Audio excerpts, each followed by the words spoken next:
Você já parou para pensar que a nossa história também pode ser contada em imagens, traços e narrativas que atravessam gerações? Hoje, o Educação Conectada abre espaço para um papo que une educação, cultura, memória e identidade. Vamos falar sobre o poder transformador das histórias em quadrinhos na formação. Formação de crianças, jovens e educadores e como elas ajudam a contar a história de um povo, de um território e de um tempo. Nosso convidado de hoje é ilustrador, economista e quadrinista, autor da obra Garcia Luta, Fé e Justiça. Prepare-se para uma conversa sobre leitura, educação, cultura regional e o papel da escola na construção de identidades. Olímpio Leme, vem que o portal é seu! Olá, como é que vai vocês? Tudo bom? Estou aqui, vir aqui na Educação Conectada, participar desse projeto bonito que a gente está aqui para apresentar o trabalho da gente. Obrigado mais uma vez e chamar que todos venham se conectar com a gente. Agora. Levando a educação, né? Sim, com sim. propósito a todos os ouvintes, né? As pessoas interessadas aí no nosso trabalho. Leonardo, vamos lá. Que prazer, que honra. Obrigado, a honra é minha. Eu quero te conhecer mais. Conta pra gente, de onde você veio? Você é natural daqui? Rapaz, eu sou natural do Rio de Janeiro. Rio de Janeiro? Do Rio de Janeiro. Só que assim, a minha história, ela é, como é que fala assim, ela é cheia de nuances, porque assim, eu sou como todo brasileiro, nós somos fruto de imigração. Sim. A gente segue aquele lema, né? A lema da família que é o seguinte, a nossa casa é onde a gente ganha o pão. Então, como muitos aqui de Mato Grosso do Sul, Campo Grande, a gente vem de vários estados. Então, a minha família, primeiramente, eu posso dizer, a família do meu avô, meu bisavô, veio de Campinas, São Paulo. A família da minha avó, do meu bisavô da parte de mãe, veio de Mato Grosso, Cuiabá. Então a gente foi caminhando. Eu nasci no Rio de Janeiro, eu sou carioca, né? E agora eu sou campograndense, né? Por mais de 30 anos eu estou aqui nesse estado maravilhoso que acolheu a gente, lutando, né? E percebendo a história linda que tem esse estado, essa formação. A família da gente sempre teve aqui também, propriedades em várias outras cidades em que a gente foi crescendo, e hoje a gente se estabelece em Campo Grande, né? Que é onde eu trabalho, onde eu vivo, onde eu estudo, aprimoro, né? Estudo, né? E estamos aí na luta aí, né? Então é um carioca que veio desbravar o solo sul-mato-grossense. Isso mesmo. Mas assim, como eu disse, a gente também tem um pezinho aqui, né? O meu avô, durante muitos anos, ele meio que ele teve propriedade lá em Santana do Paranaíba. Uhum. E a gente foi caminhando, veio Paranaíba, na verdade meu bisavô. Aí meu avô foi para Ribas do Rio Pardo, aí meu avô depois veio para Campo Grande, né, que ele foi um dentista aqui, muito conceituado, foi um dos primeiros dentistas aqui de Campo Grande, Mato Grosso do Sul, Olímpio Leme Cavalheiro, né, e foi onde a família do meu pai também estabeleceu. Meu pai, na verdade, por que eu nasci no Rio de Janeiro? Meu pai foi lá para estudar e trabalhar. Então lá ele estudou, né, virou arquiteto, né, engenheiro e tal. E já com uma profissão ele retorna para Campo Grande, né? Nesse sentido de vendo que o estado era um estado que estava crescendo, mais ou menos em 1993. Era uma cidade lá como é que fala assim, que já estava se expandindo cada vez mais, né? A gente sempre teve esse ar interiorano, que é um ar muito bonito, que faz parte da nossa identidade, é o nosso regionalismo. Identidade sul-mato-grossense é isso. Sul-mato-grossense, isso mesmo. Agora não, agora a gente está tendo várias empresas, várias indústrias estão se estabelecendo, né? Aqui na região, no Mato Grosso do Sul, tudo. Isso é uma coisa muito bacana. E eu vendo isso, né? Como economista, eu percebo que aqui o estado ele tem um campo muito grande de crescimento, sabe? E eu penso assim, como que a gente faz para entender como é que é o nosso presente, como que a gente faz para trabalhar o presente, melhorar, aprimorar, né? Eu sempre tive a visão que a gente precisa entender o passado para fazer o presente e planejar o futuro. É uma das coisas assim que eu tenho assim na minha linha assim de projeto, de coisa de vislumbrar. Essa história que eu venho aqui do meu livro na verdade, a história de um resgate familiar. E é a pergunta que a gente ia fazer, né? Da onde veio essa obra? Então vamos ao passado. sua infância? Infância. Eu tive uma infância lá no Rio de Janeiro. Eu morei lá num bairro residencial comercial que chamava Tijuca, né? É um bairro assim muito, como é que fala? Se você olhar assim, você pensa até que é um interior, mas não, na verdade é um bairro lá do Rio de Janeiro, né? Grande do Rio de Janeiro. E eu, desde criança, eu sempre fui aficionado por história em quadrinho. Porque, assim, onde você andava, lá naquela época, hoje em dia todo mundo é conectado, né? A gente tem lá celular, então qualquer coisa que você quer, você vê o celular. Antigamente não, a gente buscava jornalzinho, a gente buscava revista, gibi, aí ó, gibi, popular gibi. E desde criança, o meu pai me estimulou a ler. Então, Turma da Mônica, Turma da Disney, né? Você tinha outros, Ziraldo.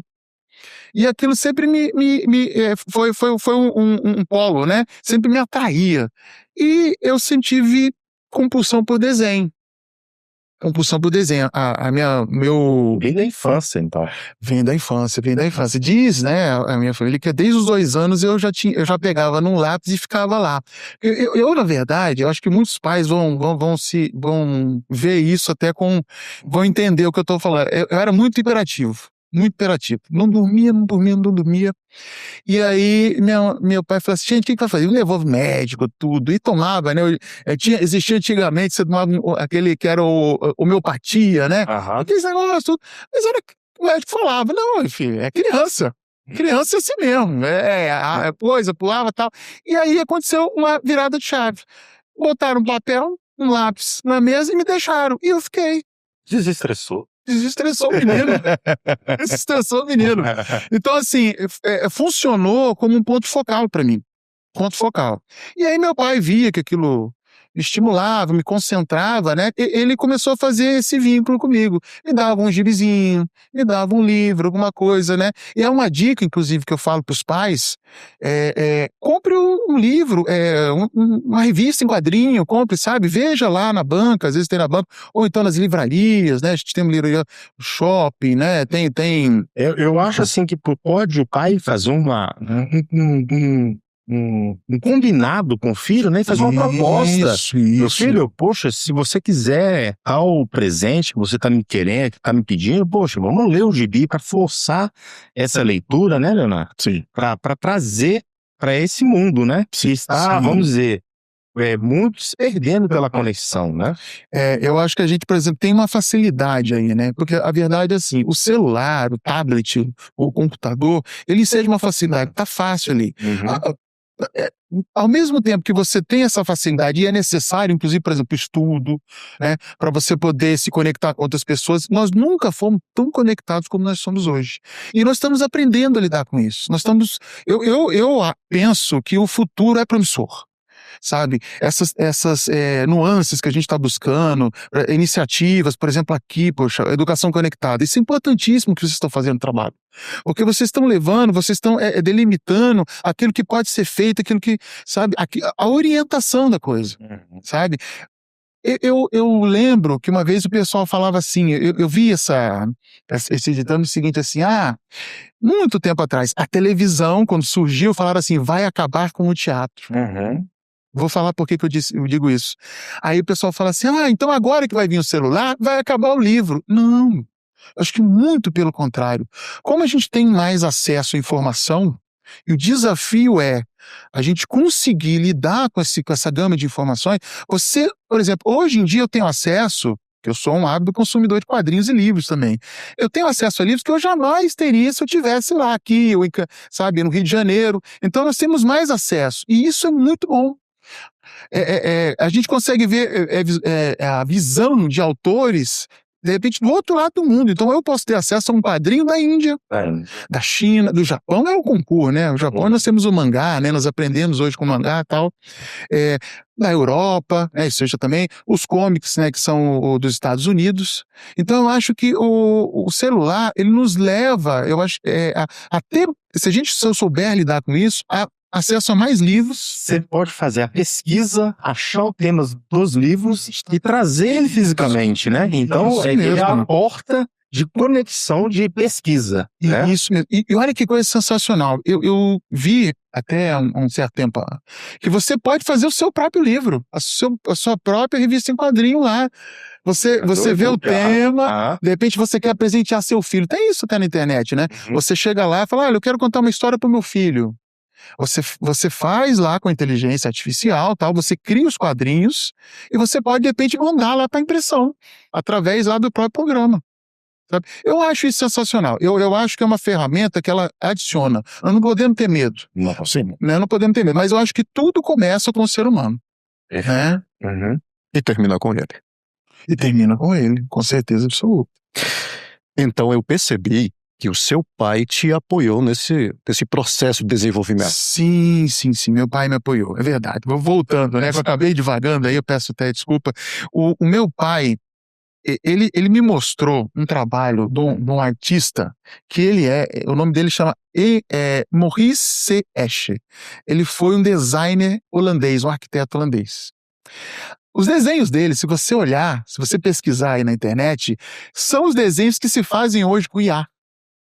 É sensacional. Ele tinha um desenho que ele mesclava, como é que fala? Símbolos, sabe? Por exemplo, começava com vários patos e de repente ele transformava num dragão, sabe? Ele fazia desenhos tipo olho de peixe, que é como se fosse um desenho num globo, um globo de vidro. Quando eu vi aquilo ali, aquele preto e branco, eu fiquei enlouquecido. Falei, cara, como que alguém consegue desenhar isso preto no branco? O seu pai na arquitetura, né? Arquiteto, ele tinha habilidades também em desenhar, não só a parte de arquitetura, mas como desenho também. Sim, ele era desenhista. Na veia familiar. Já vem na veia familiar, sim, ele era estimulado. O meu pai, ele inclusive, quando eu era mais novo, com 12, 13 anos, ele já me colocava para no projeto dele, por exemplo, a gente fazia isso hoje em dia, não fazem mais isso, faz tudo no computador. Mas a gente pegava papel vegetal, jogava em cima, pegava tinta nanquim, traçava tudo isso. E eu, com 12, 13 anos, ele percebia que eu já tinha uma habilidade, eu fazia isso para ele. Eu era desenhista, copista do meu pai. E eu fiquei muito emocionado antes dessa data, quando ele me presenteou com uma pena. Pena, hoje em dia o pessoal não sabe, mas era como era caneta, sabe? De antigamente, você molhava a pena no envelope lá de tinta e escrevia, assinava tudo. E eu usava aquilo para desenhar. Para desenhar? Para desenhar. Que coisa linda, né? Ver que uma família, uma base familiar sólida faz uma diferença enorme na vida de uma criança. E o apoio familiar diante de um sonho, porque muitas vezes o sonho da criança é diferente do sonho do pai. O pai quer que a criança seja que ele foi, né? Que ele gostaria de ter sido ou outra coisa, enfim. E às vezes não tem aquele apoio. E aqui foi o contrário. Já veio com aquela tendência, mas houve um apoio significativo. Mas, graças a Deus, ele sempre me apoiou, sempre me deu assim, muito incentivo, né? No sentido de que assim, eu tinha que estudar. Isso era o principal, né? Óbvio, né? Mas ele também falou, você quer trabalhar, filho? Você vai trabalhar. Vem trabalhar com o pai. Eu também fui vendedor também, né? Minha mãe também teve uma loja, tudo. A gente falou, olha, você vai trabalhar com a gente. Então a gente estudava de manhã, trabalhava à tarde, tudo, e desenhava. E ele sonhava que talvez um dia eu virasse um arquiteto, um engenheiro, alguma coisa, e trabalhasse com ilustração. E, assim, meus pais já são falecidos, né? Eles faleceram em 2002. Mas eu sempre guardei no coração que um dia eu ia fazer um projeto, alguma coisa, uma ilustração, um livro que remetesse à minha família, né? Então, a sua família é Garcia. Então, vamos lá. Minha família não é Garcia, mas meu pai dizia, porque assim, é interessante porque a tradição do brasileiro, se você for ver, nós gostamos de história. Nós gostamos de história. E já se sabe hoje em dia que você educar através de histórias, você contar histórias, tudo, isso é uma das maneiras que você tem mais de formar o jovem, de fortalecer quando você está ensinando alguma coisa. É muito interessante isso daí, tem vários itens assim que falam na internet e tal. Meu pai, quando a gente tinha mais ou menos 10 anos, meu pai gostava de sentar na cama da gente, eu e meus irmãos, e ele ficava contando histórias. E uma das histórias que ele contava era essa, do Garcia Sete Orelhas, né? E era uma história que ele falava que a gente tinha alguma coisa a ver, porque a gente tinha como se fosse assim, aparentado, né, conterrâneo, porque segundo eu entendi, a gente tinha propriedade mais ou menos nessa região lá. Santana do Paranaíba, tal, aquele negócio todo. E meu pai falava assim, olha, a gente provavelmente é meio aparentado, tal, mas a gente não carregava o sobrenome. Só que aquilo ficou na minha cabeça. E eu falei assim, que história que eu vou fazer, né? Quando eu tive o insight de fazer assim, eu vou fazer um livro, vou fazer história em quadrinho. Os amigos, né, vinham que eu desenhava, falaram, ó, você precisa fazer história em quadrinho e tal. Eu lembrei dessa história que meu pai falava, né? Eu sou bancário de profissão. E eu estava trabalhando num posto que tinha e eu encontrei com não lembro agora o nome dele, acho que é um desembargador, que ele foi lá no banco e tal. E ele falou, eu contei para ele essa história, né? Meu pai contava, tal, porque é uma história de meio assim que de injustiça, né? De disputa de terra, aquele negócio. Ele falou, olha, isso aí eu já ouvi falar num livrinho, alguma coisa. Eu falei, eu quero dar uma olhada então. Você tem onde que? Tem um livro lá, e ele me indicou como é que fala lá? A biblioteca lá do TJ. E eu vi que tinha um livrinho que falava sobre o tema, né? Que falava como é que fala? Diferente daquilo que meu pai contava. Foi quando eu fui a fundo para buscar. Eu falei, é essa história que eu vou fazer, e não sosseguei. E aí foi 5 anos de luta para apresentar o projeto, pedir incentivo, juntar uma equipe. A pessoa acha que é só escrever um livro, né? Não, teve um processo, teve negativas, né? É um fluxo. Você não eu penso que eu não desisti, eu fui perseverante, né? Você em tudo na vida você tem que perseverar, receber não, porque você levar o teu trabalho pro crivo de outras pessoas, você passar por um escrutínio, tudo, é doído. É doído, você receber um não, né? Mas às vezes aquele não é necessário para a escada que você vai galgar para você chegar no teu projeto, sabe? Se você está recebendo não, é porque você tem alguma coisa a aprender com aquilo ali, você não pode desistir, sabe? E aí eu fiz mais pesquisa, aí eu peguei aquele livrinho, peguei outro livro, peguei outro, como é que fala? Paper, né? Como é paper, como é que fala? Artigo na internet. E eu me debrucei. E eu formei a minha história. E o que eu mais... Um resumo daquelas... De tudo, aquele apanhado de informação. Porque, voltando, o brasileiro gosta muito de história. Então, quando você vê uma cena, uma situação, um fato... Cada brasileiro, eu percebi que nessa história aqui, cada brasileiro que ouviu foi juntando uma coisa. Então, uma história que começa lá em Minas Gerais. Tem uma cidade lá, que é muito interessante, que eles fizeram de turismo essa história lá, São Bento Abade. Então, começa, de fato, em São Bento Abade, e ele era considerado lá um justiceiro, um bandoleiro e tal. Só que, por exemplo, a história que nós recebemos hoje, que eu compilei, que inclusive compilei com... fatos reais que aconteceram, porque eu misturei. Eu descobri que o pessoal foi contando, foi adicionando um mito.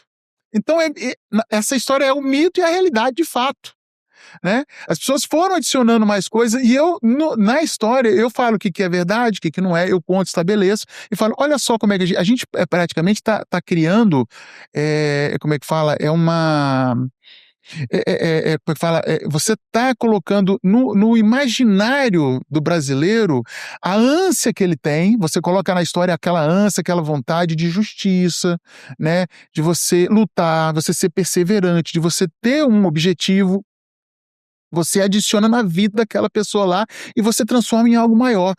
Você transforma uma identidade cultural do povo. E de repente, aquela injustiça, pelo ato ali, ele vai virando mitos, vai virando história, vai aumentando histórias. Rapaz, e isso é o que, na verdade, se acontece na Europa, no Japão, né? Porque, por exemplo, você vem, vamos lá longe, lá na Alemanha, o Anel de Nibelungo. O Anel de Nibelungo é uma história lá, como é que fala, da Alemanha, nórdico e tal, que você reconhece essa história, adivinha onde? Num livro famoso, do Senhor dos Anéis. É o Anel de Nibelungo, o Senhor dos Anéis. Então, por exemplo, Tolkien, né, que fez toda aquela saga, aquela coisa maravilhosa. Olha como é que as coisas se conectam. Ele faz um compilado de todas as lendas dos mitos da Europa e joga aquilo no Senhor dos Anéis, né? Como é que fala? Lá no As Duas Torres, né? Todos os livros e tal. Esse livro parte nos jogos que você tem hoje, que são os roleplay games, que são o RPG. Então, as coisas elas vão evoluindo, elas vão se acrescentando. E eu entendi que a gente tem muito espaço para a gente fazer isso aqui, né? Para fazer aqui. Uma pergunta: na escrita do livro, você foi escrevendo as histórias, as imagens, acredito que foi você que Fui eu desenhou que cada uma. desenhei. Então Isso, foi eu que desenhei. você desenhava cada imagem imaginando o que se passasse no texto, Isso, né? a Tá cena. passando no texto, na cena, você criava aquela cena Isso, da sua cabeça. da minha Da cabeça. sua cabeça. Porque, por exemplo, assim, ó, a história em quadrinhos, você fazer histórias em quadrinhos tem uma parte interessante que ela não se resume só ao fato de você fazer um livro. Uhum. Quando você faz um filme, qualquer coisa, isso em Hollywood, sabe, em qualquer tipo, quando você vai fazer um cinema, a primeira coisa que você faz é um storyboard. Storyboard nada mais é que quadrinhos voltados para fazer um filme. Uhum. Eu idealizei para justamente como se fosse fazer um storyboard, como se fosse fazer um filme. Então eu criei o roteiro, né? Eu estudei, fiz a pesquisa e criei a história e fiz em cima o roteiro. Imaginando, quem sabe um dia alguém, né, se interesse por fazer uma peça, um filme, alguma coisa. Uhum. Toda essa sequência que eu fiz, eu desenhei os personagens, eu criei. E eu tenho uma facilidade muito grande, por exemplo, com imagens. Se eu focar numa imagem, eu guardo ela aqui. Eu até brinco que eu falo assim, fotográfica, eu tenho essa facilidade. Eu posso não lembrar do nome, mas a do rosto, rapaz, eu não esqueço. E aí, antes de fazer, eu tava com tanta vontade de fazer, sabe? Eu tinha tanta coisa assim, aquele amor no coração de fazer, cara, eu preciso fazer, que dificuldades foram surgindo no caminho dessa caminhada. Eu fiz o livro na minha cabeça. Uhum. Eu sabia como é que se ia ser, vai ser um bigode, como é que vai ser a esposa dele, vai ser lá, Chapéu, se não tinha tira o chapéu, tudo Você isso. tinha montado num Um cavalo, se tomando não um tinha, tereré. foi. A minha mulher, porque assim, pra terminar depois foram mais dois anos. Minha mulher ficava desesperada, porque ela falava assim, você não começou a fazer a página tal, tem um cronograma, porque ela era a minha grande incentivadora. Era sua Como tudo, né? roteirista. Minha roteirista ali de obrigar pra não esquecer. Ela pegava e falava assim, ó, você tem que fazer tal coisa. Eu falei, não, calma, eu já fiz. Mas como que você fez? Eu falei, tá aqui, ó. Mas põe no papel. Eu falei, calma, tem um negocinho que tem que mudar e eu não achei ainda. Mas então você faz. Eu falei, não, mas se eu fizer vai estar errado. E eu guardava, eu sonhava às vezes, sabe? Tal. Porque quando você deseja uma coisa, eu não sei explicar, eu penso que isso seja a força motriz, né, para você concluir alguma coisa. Você tem que sonhar com aquilo, sabe? Acreditar, ter fé, sabe? Entender que aquilo vai acontecer. Você tem que, primeiramente, acreditar. Acreditar no seu projeto. Acreditar no seu projeto. É assim que nasceu o Portal do Educador, né? Acreditando no projeto. A gente Olha aí, ó. sonhou, idealizou e botou pra funcionar, né? Mas, então, é isso. E eu acho assim, quando, né, o pessoal me fala para falar fala do livro, alguma coisa, eu acho que reforçar essa parte, porque, por exemplo, você tem um sonho. Meu sonho de repente, sei lá, passar num concurso, ou então abrir uma empresa, ou então trabalhar, olha, eu quero trabalhar com TI. Uhum. Eu quero trabalhar com, sei lá, com arte. Se você tem esse sonho, se você tem essa vontade, cara, persevera. Uhum. Sabe, persevera. É importante, né, que a gente... E o meu caso, o livro, ele é uma ânsia, como eu falei, eu perdi meus pais. Eu tenho essa ânsia de relembrar deles, sabe? De resgatar, sabe? Uhum. Coisa... Por isso que pra mim coisa de família é tão importante, né? Correto. Olímpio, o que você acha? O que a Histórias em Quadrinhos pode acrescentar no escola, no método da escola, né, no dia a dia da escola?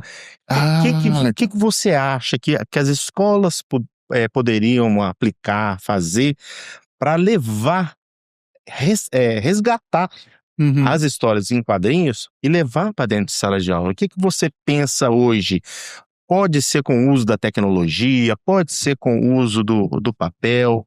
O que você imagina que pode somar para uma escola poder resgatar essa cultura? Rapaz, legal, cara, bacana você ter me perguntado isso daí. Isso aí é uma das coisas que eu defendo desde o começo, porque assim, ó, estudando, né? Porque não basta só, por exemplo, você estudar o designer, não basta só você fazer. Eu tenho que entender o processo. Isso é uma das coisas que eu me apliquei a estudar, tal. A história em quadrinho, ela tem um método, ela tem uma formação. Você tem que buscar qual que é o objetivo. Por exemplo, tem muita coisa que quando eu vou fazer, eu estabeleci uma idade para ser visto o livro. 14 anos. Porque você fala um tema de morte, você fala em alguns temas assim, mas só que no design dele, quando eu vou fazer a história, eu tive o cuidado de não colocar nenhuma cena terrível. Porque vai que alguma criança de repente pega o livro, folheia, não vai ver nada. É sempre subentendido. Sim, respeito, sim. Então, tudo isso tem um método, tem um estudo, tem uma maneira que você coloca, tudo para você apresentar para o pessoal. Uma criança tem curiosidade. Eu falei, olha, 14 anos. Não, mas não vai ver nada, não vai ver nenhuma cena terrível, não vai ver alguma coisa, sabe, nua e crua, não. Isso aí jamais. Inclusive porque eu tenho criança, eu tenho uma filha de 9 anos, né, um filho de 13. Ela já leu. Ela pôde ler, ela não teve problema nenhum, graças a Deus, tal. Né? Eu tive cuidado, inclusive, eu perguntei para ela, olha, você entende isso daqui, tudo, ela adorou. Eu expliquei o contexto da história, né, que isso tem a ver com as nossas raízes, tal. Quando eu fiz o livro, eu entendi que eu fui ler. Todos os países que você vê que são evoluídos hoje, de economia forte, de gente culta, de gente crítica, tem na base escolar deles quadrinhos. Vamos falar do primeiro, assim, que a gente entende, que hoje a gente vê. Estados Unidos. Estados Unidos hoje é uma indústria bilionária com o quê? Filmes da Marvel, da DC. Você tem filmes que às vezes a gente assiste aqui que a gente nem sabe que era história e quadrinho de um autor. Ele leva aquilo para o público recebe bem aquilo, ele verifica aquilo e ele joga depois em seguida no filme. Porque já nasceu com a storytelling, você acabou de falar. Storytelling, justamente. E isso daí. Então, o que eu percebi? Estados Unidos. Vamos para um exemplo melhor ainda. Japão. Japão deve ter mais ou menos, pessoal, né, nos comentários me corrija se eu estiver errado, o Japão deve ter mais ou menos o que? Uns 5 mil anos de história, tudo. Lá, eles têm desde acho que é 1300, me corrijam também, 1300, 1400, os mangás. Os mangás, olha que coisa interessante lá que eu estava vendo no livro. Os jovens, por exemplo, você tem lá os ideogramas lá que eles fazem, né? Que eles fazem diferente, né? Acho que é da esquerda para a direita, tal, que eles vão fazer ideograma. De uma geração para outra, você já tem diferenciação nos ideogramas. Como se fosse a gíria aqui. Às vezes você tem uma gíria que o jovem cola, tal. Uma gíria de 1970 não é a mesma agora dos anos 2020 e tal. Lá é a mesma coisa com o ideograma. O que eles fazem para você ter um link para eles entenderem como é que é o ideograma? Mangá. Então você tem mangá de tudo. Atualiza de acordo com a linguagem que está sendo absorvida pelo adolescente, pelo jovem. Né? E qual que é um dos povos mais educados que existe no mundo? O Japão. Você chega lá onde você vê cato lixo, aquele negócio que a gente viu na Copa, por exemplo. Olha que coisa linda. E o mangá que vocês têm lá, vocês têm mangá, por exemplo, jogo de basquete, jogo de futebol. Você tem mangá, por exemplo, para menina. Você tem os isekais, os osho, né? São os títulos, né, que eles colocam lá. Você tem para jogos online, tudo. Mangás que educam, mangá sobre culinária. Você tá entendendo? É a base. Europa também você tem, você quer ver? Uma cidade na França, que é a meca dos quadrinhos europeus. Gente de da parte do mundo vai para lá para comprar quadrinho, para fazer negócio de quadrinho. Angoulême. A base da leitura, de você criar um adulto crítico, é o quadrinho. E eu acho que no Brasil a gente tem que aumentar essa produção, você tá entendendo? O campo cabe para qualquer campo, sabe? Qualquer situação. Você pode falar de qualquer tema no quadrinho. Né? Você pode falar, por exemplo, para você ensinar, de repente você quer fazer um quadrinho sobre, sei lá, aqui no Brasil, sobre culinária. Nossa culinária é riquíssima. Né? Mato Grosso do Sul. Né? Eu tive um encontro com o Paulo Machado, que é um dos chefes mais importantes aqui que tem aqui do Mato Grosso do Sul, que, né, mora na Europa, tudo. presenteei o meu trabalho, né, que ele tem também um resgate sobre a história aqui do Mato Grosso do Sul e tal. Esse tipo de situação, quando você vai apresentando, você tem que estimular a criança, sabe? Porque você começa com imagem ali, sabe? O intuito do Educação Conectada é justamente a gente pegar e levar, porque o nosso público, né, são os professores, né, são os educadores, esse é o nosso público. Então a gente quer levar para motivar eles a começar a resgatar essas culturas, né?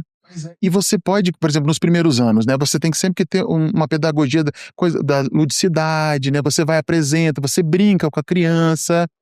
Sim. Com historinhas curtas, mas vendendo mais imagens. Isso, você vai acostumando a criança a ler, sabe? De repente até, por exemplo, ela tem lá hoje em dia o celular.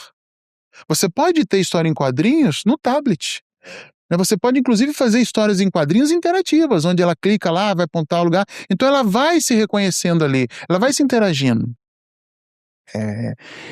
E uma como é que fala? Que eu acho, assim, importantíssimo, se você for ver em caráter de... o que eu vejo hoje, principalmente... A gente tinha muito contato com comics dos Estados Unidos, né? Hoje, mais agora, o mangá do Japão e tal. Mas de toda a parte do mundo você tem, por exemplo, histórias que são da França, Alemanha, Inglaterra, do Oriente Médio, da Índia, sabe? Tem quadrinhos maravilhosos lá que são feitos também da China e tal. O mundo é conectado hoje em dia. Você tem que ver quadrinhos autorais está tendo um crescimento muito grande. E eu vejo que aqui no Brasil hoje, a gente está conseguindo, sabe, se você for ver em cada estado, a gente está tendo pessoas que estão se motivando a fazer esses quadrinhos. E eu percebi que como forma de linguagem, como forma na parte educacional, eu percebi que seria de grande estima, de grande valor, a gente fazer isso aqui em Mato Grosso do Sul. E isso é o objetivo. Uma pergunta. Esses aplicativos para usar, fazer revistas em quadrinhos no celular, você conhece esses aplicativos? Pode indicar? Porque a gente pode usar a ferramenta do Portal do Educador para estreitar o canal e levar esse conhecimento, entendeu? Que a gente pode pegar e colocar lá um acesso direto a esses aplicativos. Eu acho que vale a pena depois você fazer uma indicação pra gente. Eu posso verificar. Agora eu não consigo ver. Podemos, claro. Pegar essas soluções, colocar dentro do Portal do Educador e fragmentar isso para o nosso público, aonde que tá lá o professor na ponta, entendeu? Aí por quê? De repente, eu não lembro o nome e tal. Ele, não, peraí que eu vou entrar no Portal do Educador e ele vai localizar lá a aplicação, né? Mas isso é uma ideia muito bacana, cara. Eu não tinha pensado nisso, rapaz. Eu acabei não trazendo aqui, mas eu vou falar o porquê. Um acervo de revistas em quadrinho, ainda não tive tempo de bastante, mais de 15 mil títulos. Tá? Que ainda não foi explorado, tá? Online, não foi explorado, mas daqui a pouco vai ser explorado, vai estar no Portal do Educador. Bacana. Você consegue... Tem um programa que eu vejo, história em quadrinho, no computador, que era o Comics, agora Comics RX, eu acho que é isso, Comics RX, alguma coisa assim. Eu utilizo para ver histórias em quadrinho no computador, histórias em quadrinho digitalizadas. Né, que, por exemplo, ali, eu tenho uma coleção do Sérgio Top, que é considerado um dos maiores quadrinistas lá da Europa, né, tem do Moebius também, que eu acho, que eu tinha lá em casa, lá, e eu assistia para esse Comics. Eu acho que é isso que fala o nome lá. Agora, eu vou te falar por que eu não, de cabeça, eu não consigo puxar, porque existe isso daí. Porque eu sou um quadrinista do old school. Por conta da minha idade, o que eu faço? Eu faço tudo no lápis ainda. Eu faço tudo na caneta, no coisa tudo. E aí, depois que eu jogo, um programa que dá pra fazer, que dá pra brincar com isso, é o CorelDRAW, por exemplo. CorelDRAW é um programa legal. Você consegue fazer tratamento de imagem, por exemplo. Aí tá vindo na memória aqui o Photoshop, por exemplo, sabe? Mas são programas um pouquinho mais complexos, né? São um pouquinho mais complexos. acesso. Isso. Qual que é o objetivo do portal, né? É levar ferramentas de acesso. A maioria das vezes a gente pega ferramentas gratuitas, porque tá levando para o público, um professor da escola pública, né? Que não tem acesso a uma licença de CorelDRAW, não tem uma licença do Photoshop, a gente vai lá e busca soluções econômicas, né? E colocar na solução lá dentro. Tem uma pergunta aqui no chat. Faz um tempo que tá repetindo para te fazer. Vamos voltar um pouco ao sentimento, às tuas origens. Depois da partida de seus pais, o que ficou mais forte? A saudade ou a missão de representar essa memória? Mas eu acho que as duas coisas, sabe? As duas coisas, assim, porque... Rapaz, agora você pegou num ponto crucial. Eu sinto muita falta dos meus pais. Muita falta. Porque, assim, o meu pai, ele era um cara que ele era muito bonachão. Rapaz, se ele chegava aqui, ele brincava com você. Ele era igual... Meu avô era mais ainda. Brincava, sabe? Falava, sabe? E ele era um cara, assim, que extremamente sociável, né? Abraçava e tal. E a minha mãe, ela era muito pé no chão, muito realista. Então, quando eu tinha alguma... Você vê, né? Ela é uma mulher muito independente, a minha mãe. Muito independente. Então, ela tinha, às vezes, insights assim, que ela parava assim e falou: você vai fazer tal coisa, não faz isso aqui. Então, eu gostava de me aconselhar com a minha mãe, sabe? E eu sinto muita falta disso. E o norte, rapaz, direção. E aí, né, o meu pai sempre também era muito atuante com a família. A gente era muito ligado, sabe?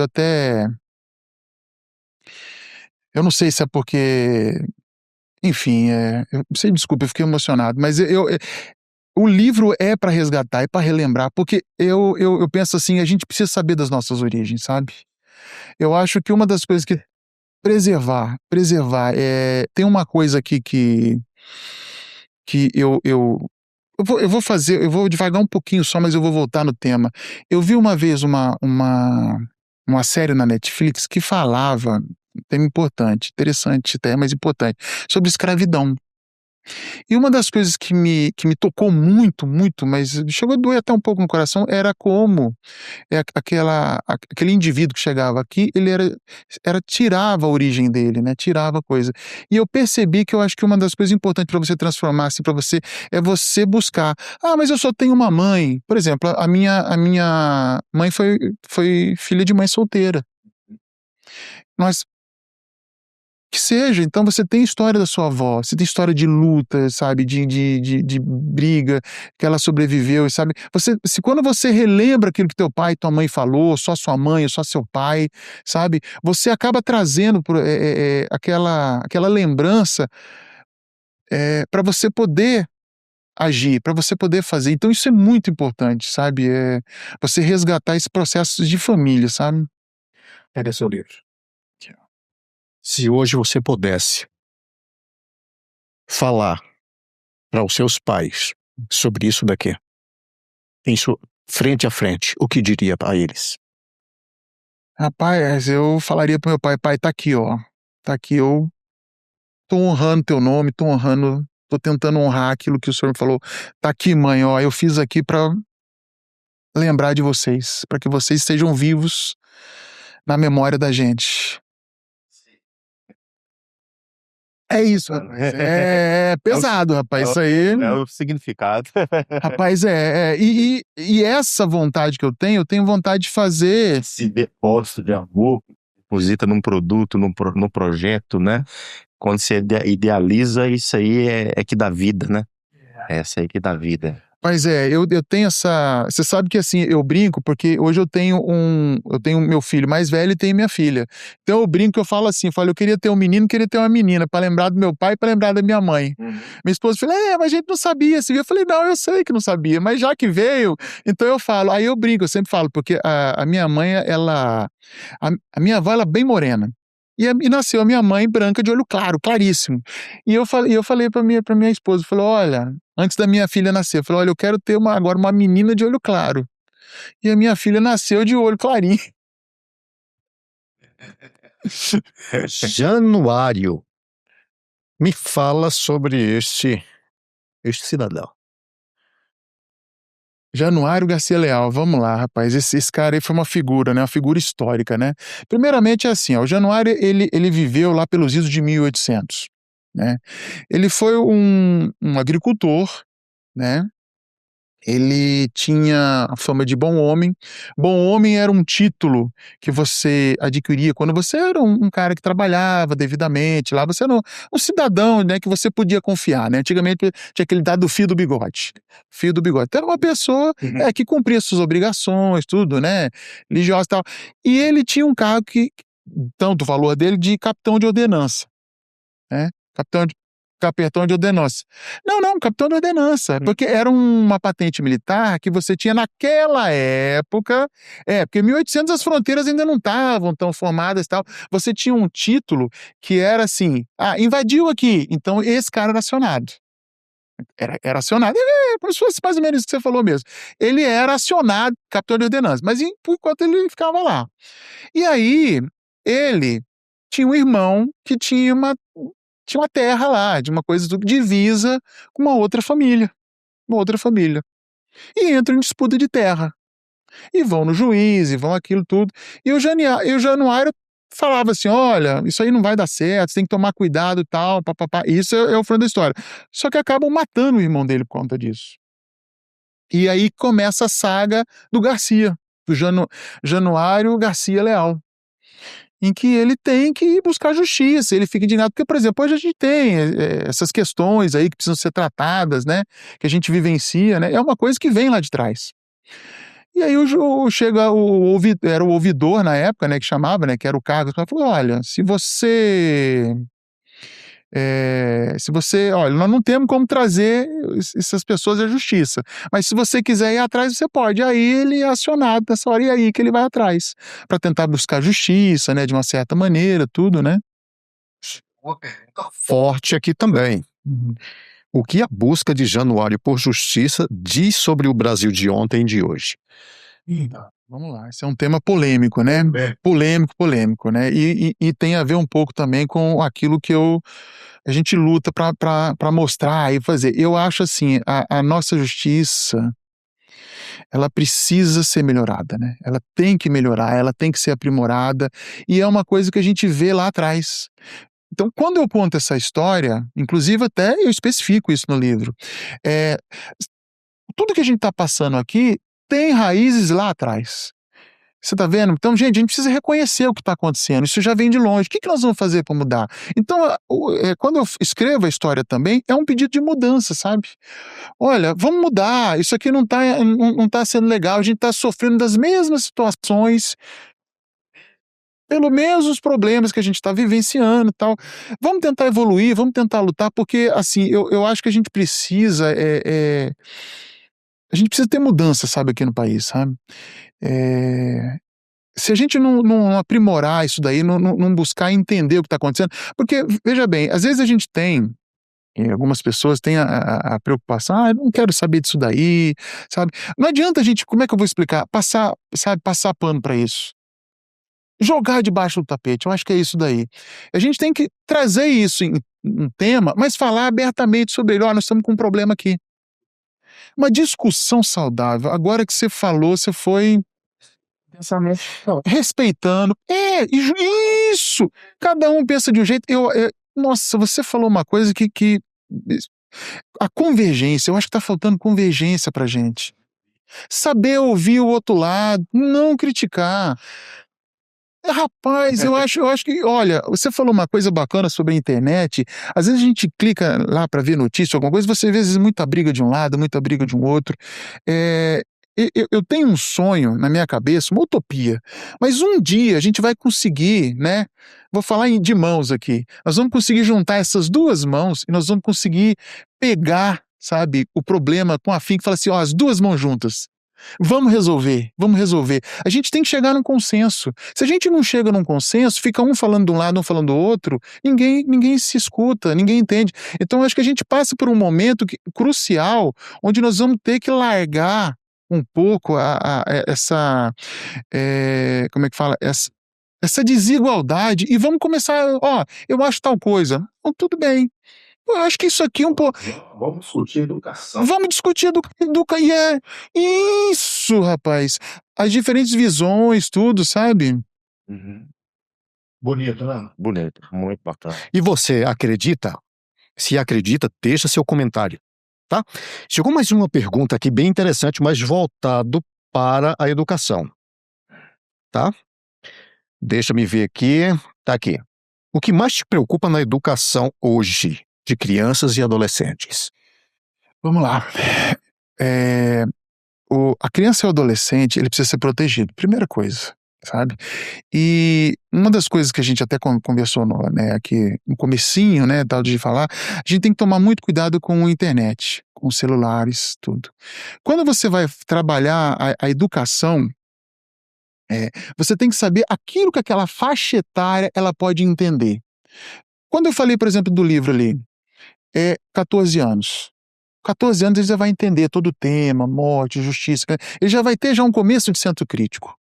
Quando você pega uma criança de 5, 9 anos, você não pode apresentar, então você tem que fazer, como é que fala? Você tem que, não digo esconder, mas você tem que separar. Então, por exemplo, quando você vai educar, por exemplo, uma criança dos primeiros anos, de 0 a 5 anos, tem temas que não podem ser apresentados. E a internet não tem fronteira para isso, né? Não tem fronteira. Aham. Se não tiver o cuidado, o acompanhamento dos pais, Sim. Bem ativo ali, né? Ela pode escapar.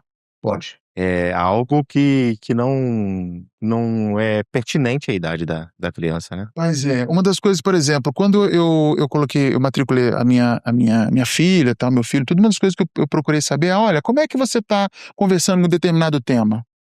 Esse tema aqui a gente não conversa. Legal.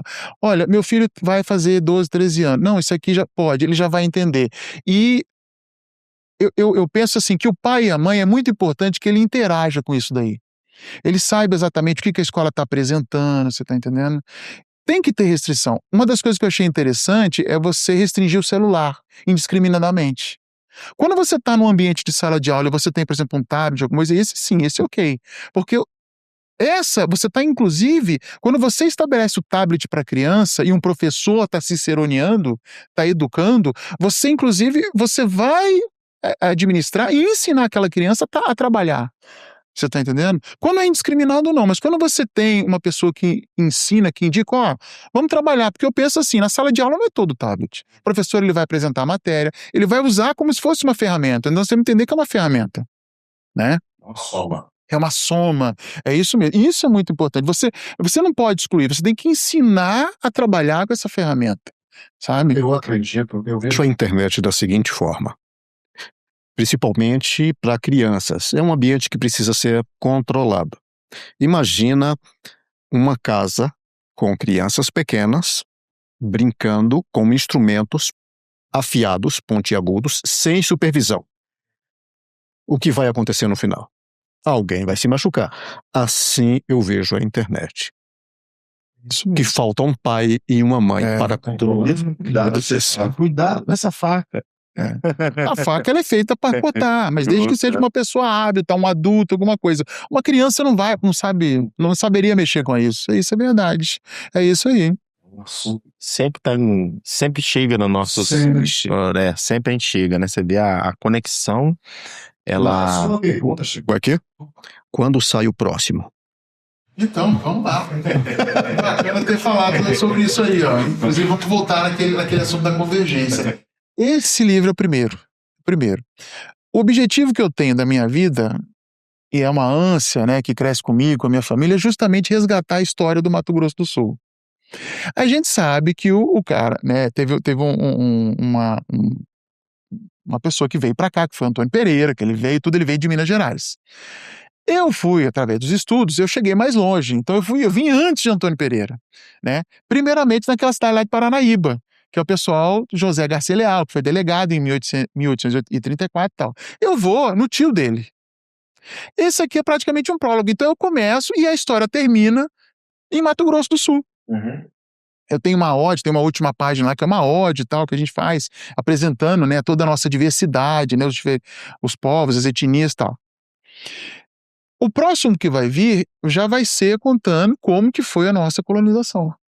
É um resgate, né, que eu tenho pesquisado, né, eu estive no Instituto Histórico, né, Geográfico aqui de Mato Grosso do Sul. Lá é um lugar maravilhoso para pesquisa, sabe?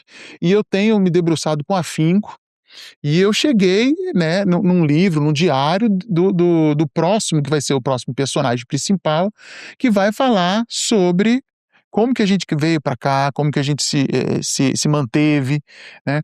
E tem histórias belíssimas, sabe? O próximo livro vai se chamar Raízes, sabe? Já foi, inclusive eu tenho que agradecer ao Estado, né, a Fundação de Cultura de Mato Grosso do Sul, sabe, que gostou tá apoiando, gostou do projeto, sabe? Eu inscrevi ele no item do patrimônio histórico-cultural.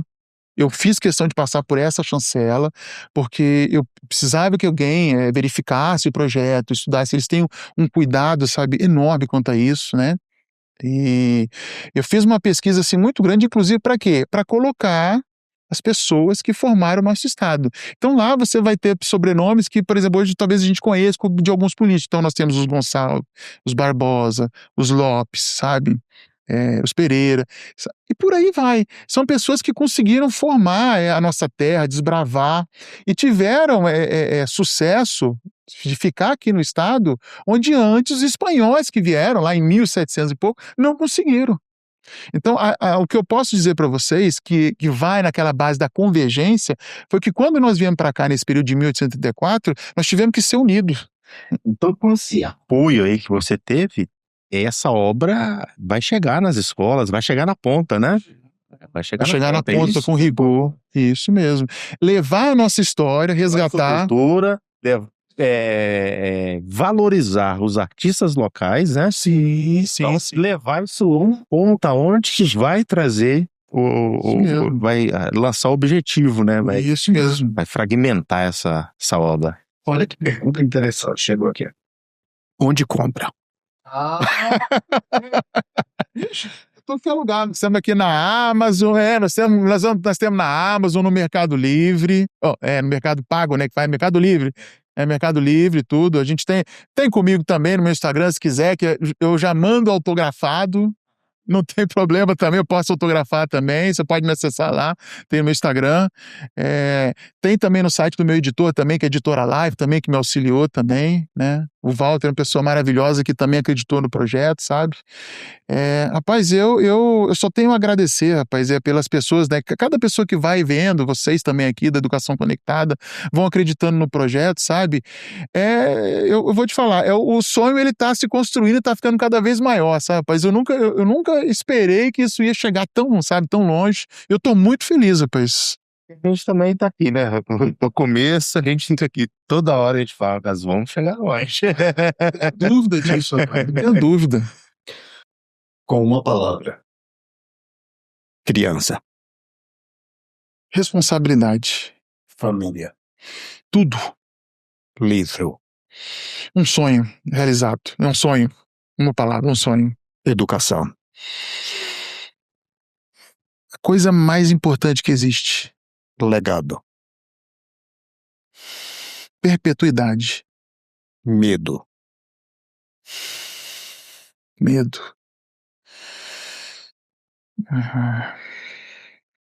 Agora eu fiquei até. O que eu tenho medo? De não honrar os meus pais. O maior medo.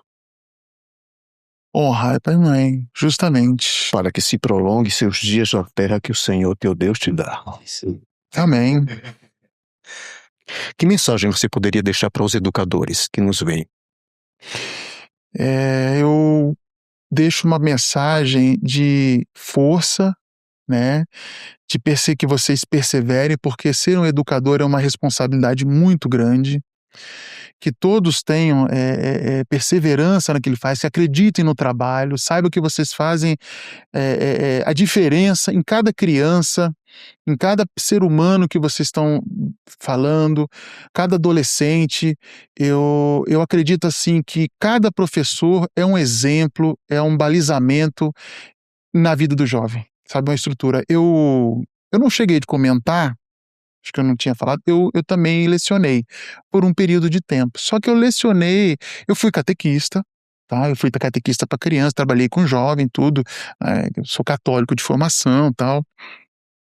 Mas eu também dei aula para adulto. Teve um período que me chamaram, tal, falaram, olha, você não quer dar aula? E eu dei aula para adulto.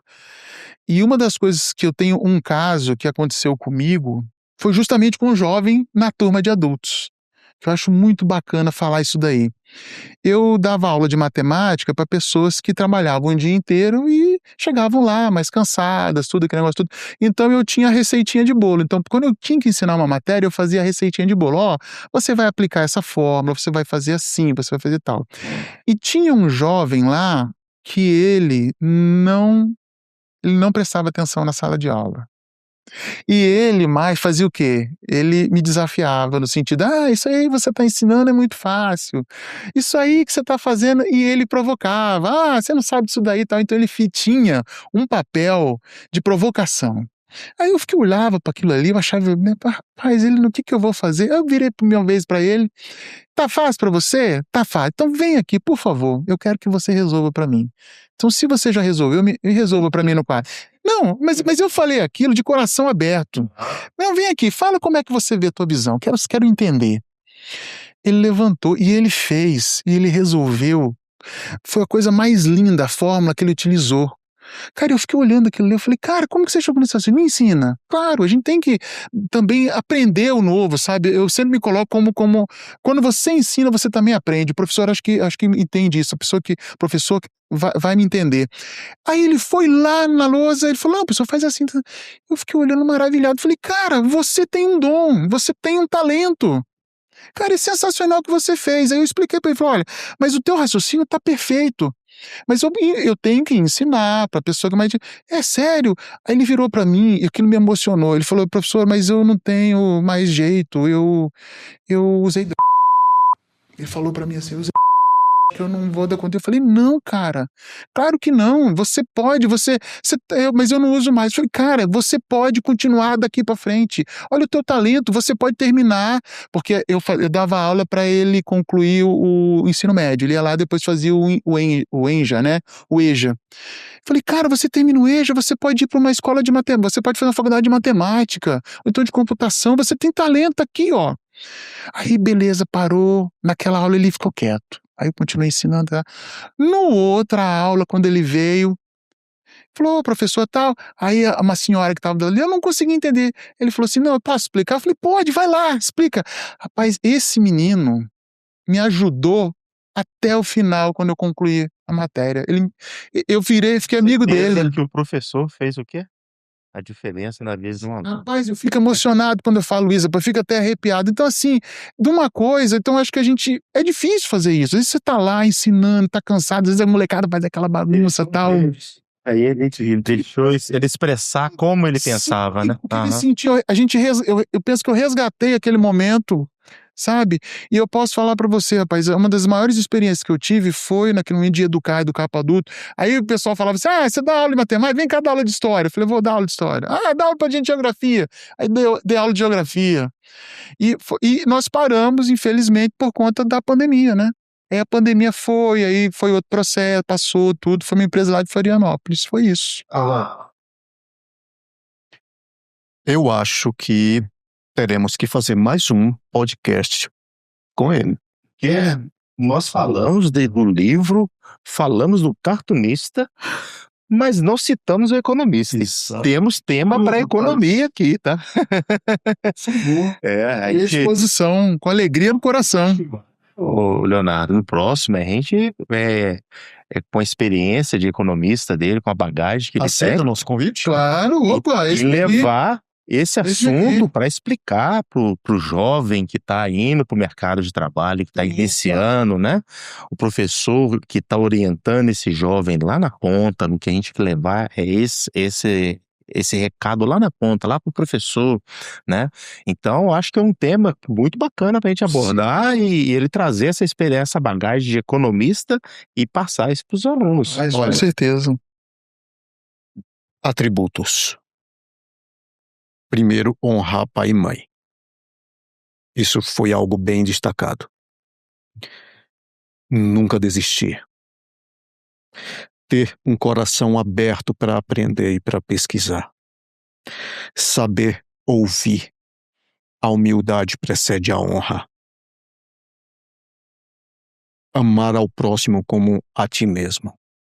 Todos esses atributos e tantos outros que eu pude ouvir aqui o torna uma pessoa incrível, especial, um herói. Eu aceito. Não, rapaz, eu agradeço. Que Deus realmente te abençoe sua jornada, seus sonhos, sua família. O Portal do Educador, a Educação Conectada, tem orgulho de te receber aqui e tenha certeza que frutos serão sólidos, saudáveis e eternos. Parabéns. Parabéns pra nós aí, rapaz. Obrigado. Humildemente eu aceito o elogio e vou sempre lutar pra, né, continuar essa, né, as suas palavras aí que sejam realmente concretizadas aí, rapaz. Humildemente eu aceito aí. Obrigado. Muito obrigado pelo carinho. Mensagem especial? Rapaz, é isso. Quero agradecer a todos vocês aqui do Educação Conectada. Foi maravilhoso aqui o nosso bate-papo. Fiquei um pouquinho nervoso, posso dizer. Não, agora tô mais relaxado. Se deixar, bate-papo o dia inteiro. Ixi, rapaz, é um terror, rapaz, né? É um terror, rapaz. No próximo talvez eu esteja mais tranquilo, tudo. Quero agradecer a vocês, a minha família, né, que sempre me deu todo apoio, meus filhos, né, aos meus colegas no trabalho, lá no banco também, que me possibilitaram estar aqui antes, né, aos amigos, colegas que a gente atende, os clientes, né, que a gente atende lá onde no meu serviço, sabe? E agradecer a Deus também, né? Primeiramente, né?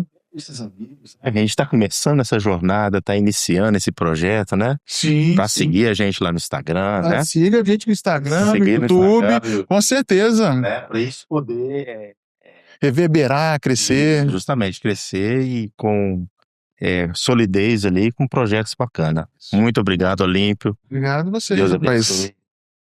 Amém. Todos nós. Tchau, tchau. Tudo que eu ouvi de você, Olímpio Leme, me tocou profundamente.